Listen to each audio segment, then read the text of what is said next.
I was actually about to go work out and I saw this broke. What a story. We've been keeping up with it. Certainly a lesson in that there is his whole idea, moronic idea, let's call it that, of all publicity is good publicity. It's false. It's verifiably false. And this is yet another example of a marketing disaster that ended up at least destroying a brand, of course, part of a more robust company. Looking at this right here, exclusive source, top Anheuser-Busch marketing executives behind the boycott are no longer employed. So let's see what it says. The two top Anheuser-Busch marketing executives who were placed on leave amid the company shakeup no longer work for the brand, a source inside the Anheuser-Busch confirmed in text obtained by the Daily Caller on Tuesday. Group Vice President for Marketing Daniel Blake and Bud Light Marketing Vice President Alyssa Heinerschild, she's the idiot chick that went on talking about the brand being too fratty and all of that. She clearly didn't know what company she worked for. Moronic hire.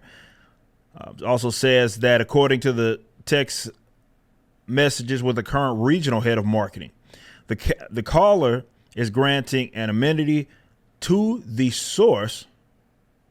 Okay, makes sense. To discuss legally fraud internal company policy. To my understanding, if we publicly announce to the world a word fire, it opens up the potential for them to sue us. I don't understand that part, but I'm also not a lawyer. That's why we said a leave of absence. Interesting. Okay, so you do remember that. I covered that.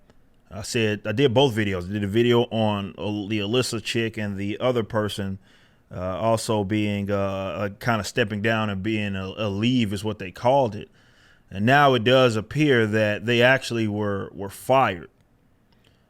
The wholesalers would have had an absolute heyday with leadership if they didn't remove her. Oh, well, yeah, it was a no-brainer. She was even if you believe her to be the fall guy, she at least did pay lip service to the idea that, she was trying to change the brand. So it more than likely she was a part of that. And the other executives were a part of the whole Dylan Mulvaney nonsense. And yeah, it just backfired. It backfired on like really anything that we've seen in the modern era.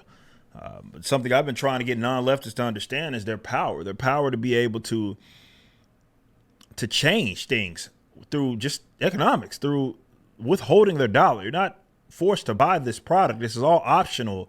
These aren't your communications. This isn't your food. This is a freaking beer company. There's entertainment options. There's all these different things that you can, for sure, if you just said no, change the trajectory of.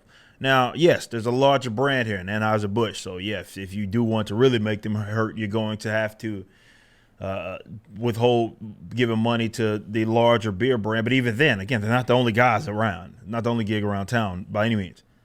But this is just, let it be a lesson to you all. Understand your audience and do not hire people that don't. It's really that simple. If you like this video and want to get into a new comic book universe, visit Rippaverse.com.